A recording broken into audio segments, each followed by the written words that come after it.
Good day, all. I'm Dr. David Harshfield. It is an honor to have been asked to be the editor for the monthly newsletter. This is the June 2010 edition.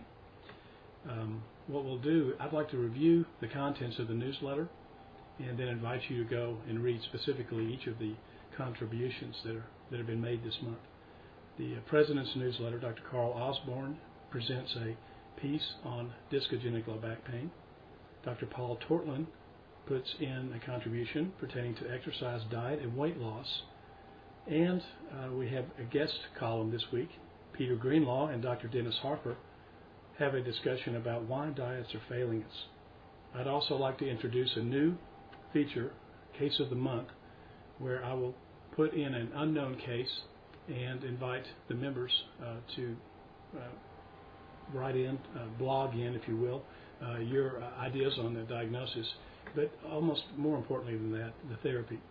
I can foresee in the future where this particular case of the month may grow to a larger feature in which all of us will send our difficult or unknown cases to this source, and we'll provide an imaging diagnosis, noting, of course, the image is not the patient.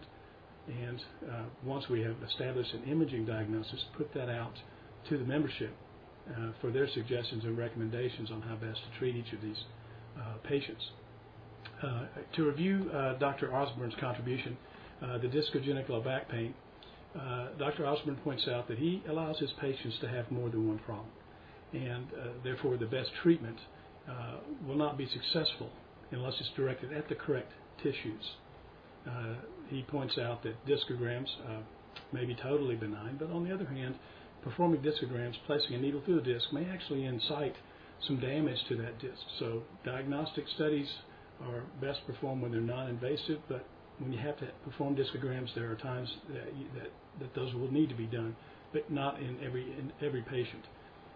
Characteristic features of these degenerated discs, Dr. Osborne points out, that they include vascularization and vascularized granulation tissue along the torn fissures in the annulus fibrosus. In addition to the neurovascular or neovascular ingrowth that occurs at a damaged disc, there's also neoneural ingrowth. These new nerve fibers may often be the nociceptors, or the pain generators in these people with chronic disc degeneration.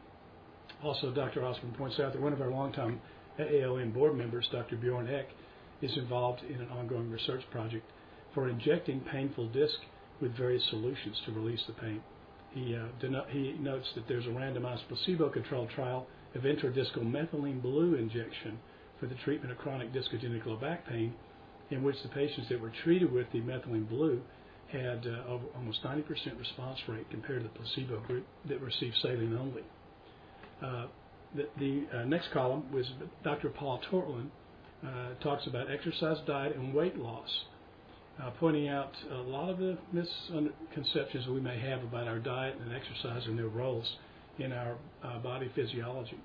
And Dr. Tortland points out that while exercise is an effective way to maintain weight and to improve strength and cardiovascular fitness, it's actually an inefficient means of achieving significant weight loss.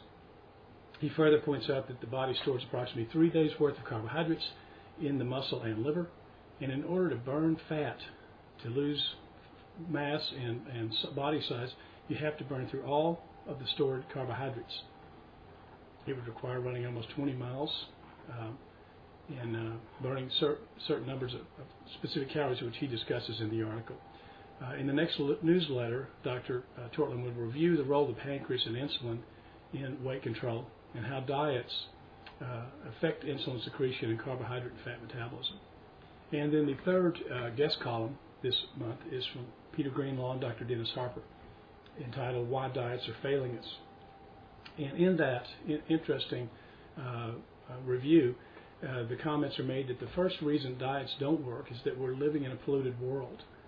Major studies conducted by Mount Sinai Medical School and National Geographic have shown that our bodies are storing pollution, acid, and impurities in our fat cells. In these studies, the participants had between 100 and 200 toxic chemicals in their blood and urine.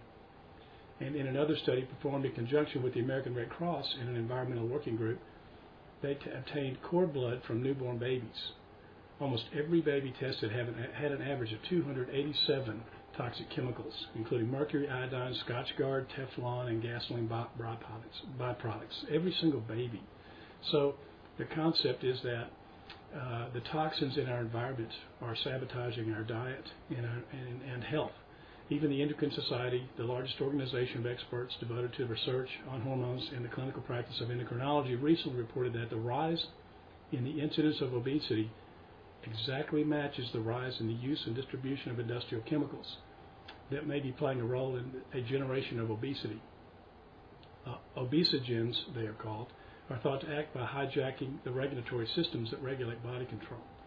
So no wonder our diets don't work when we have to deal with these pollutants as well.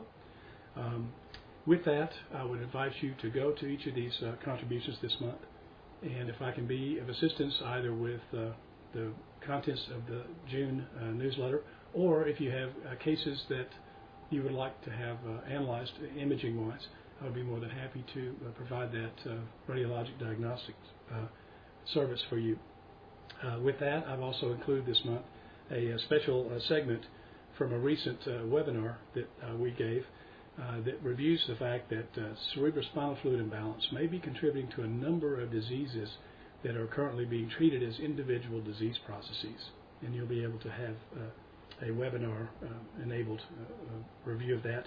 And I'd also like to provide this month's case of the month, unknown. With that, again, it's an honor to have been asked to perform this function, and I look forward to next month's contributions and to your input. Thank you.